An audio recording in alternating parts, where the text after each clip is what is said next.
भरतपुर की प्राचीन हवेली खंडर में तब्दील, खजाने के लालच में हुई खुदाई। भरतपुर के पथैना और जारौली गांव के बीच स्थित प्राचीन हवेली, जो कभी राज परिवार के सदस्यों का आराम स्थल था, अब पूरी तरह खंडर बन चुकी है। इस हवेली का निर्माण 1700 से 1750 के बीच ठाकुर शार्दुल सिंह ने करवाया था, लेकिन खजाने की तलाश में कुछ लोगों ने हवेली में खुदाई कर दी और दीवारों में छेद कर नुकसान पहुँचाया है। पुरातत्व विभाग और जिला प्रशासन की अनदेखी के कारण यह ऐतिहासिक स्थल धीरे धीरे क्षतिग्रस्त होता जा रहा है। स्थानीय लोग प्रशासन से इस विरासत की सुरक्षा और संरक्षण की मांग कर रहे हैं। खबर है कि कुछ तांत्रिक भी यहाँ विद्या करते हैं, इससे गांव वाले भयभीत हैं। ग्रामीण चाहते हैं कि इस हवेली की देखभाल की जाए ताकि यह प्राचीन धरोहर आने वाली पीढ़ी के लिए संरक्षित रहे। गांव पथैना और झारोटी के मध्य सुनसान जंगल था। चारों ओर पहाड़ियाँ थी, घने जंगल थे और हिंसक जानवरों का बसेरा था। गांव पथैना के संस्थापक थे ठाकुर शार्दुल सिंह जी। वो एक बार इस जंगल में गुजर रहे थे तो उन्होंने यहाँ एक शेर को देखा।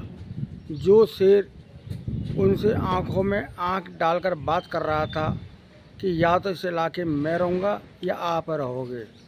तो ठाकुर शार्दुल सिंह की मूंछ और मोटी मोटी आँखों को देखकर वह शेर डर गया और उस स्थान से अन्य स्थान की ओर पलायन कराया गया। तो ठाकुर शार्दुल सिंह जी ने इस स्थान पर एक बहुत बड़ी हवेली बनवा दी, जो एक मंजिल जब भूमिगत थी, दूसरी मंजिल ज़मीन से ऊपर थी, यानी 2 मंजिल की हवेली थी। ये हवेली बहुत अच्छी थी। इस हवेली को क्षेत्र के लोग किशोरी स्थल यानी किशोरी हवेली भी कहते हैं। जो भरतपुर की महारानी किशोरी जी थी, उनके कहने पर ही शार्दुल सिंह जी ने ये हवेली बनवाई थी।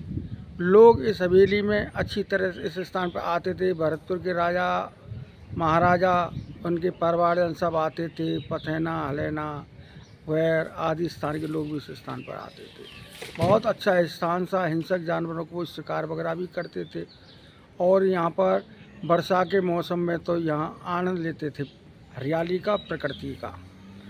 और इस हवेली को जब उपयोग में नहीं आने लगी तो लोग, जो लालची लोग थे, उन लोगों ने इस हवेली को खोदना शुरू कर दिया। खजाने के चक्कर में, किसमें खजाना होगा, राजा महाराजा इस स्थान पे आते थे। अब भी शरारती और तांत्रिक लोग इस हवेली के अंदर कभी कभार आते लोग नज़र आते हैं, जो गड्ढा खोदते हैं, खजाना खोदते हैं। जो भूमिगत मंजिल थी उसको तो पूरी तरह से उन्होंने खोद डाला। चारों तरफ गड्ढे ही गड्ढे हैं। हवेली के अंदर भी दीवारें अब क्षतिग्रस्त होने लगी हैं। जर्जर हालत में इस हवेली के अंदर कोई भी महिला पुरुष रात्रि के समय तो घुसना ही नहीं पसंद करता।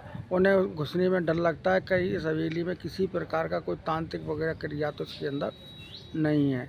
आज ये हवेली ना देख रेख के अभाव में जर्जर पड़ी हुई है। ना तो सब प्रशासन सुनता है, ना सरकार सुनती है और ग्राम पंचायत भी इस ओर ध्यान नहीं दे रहे। गांव के लोग भी इस ओर ध्यान नहीं देते। क्षेत्र के जनप्रतिनिधि दूर से इसको देखकर चले जाते हैं। आज ये हवेली भुतैया हवेली के नाम से जानी जाती है। स्थल किशोरी महाराज मंदिर के नाम से भी जानते हैं। कई नामों से इसको पुकारा जाता है।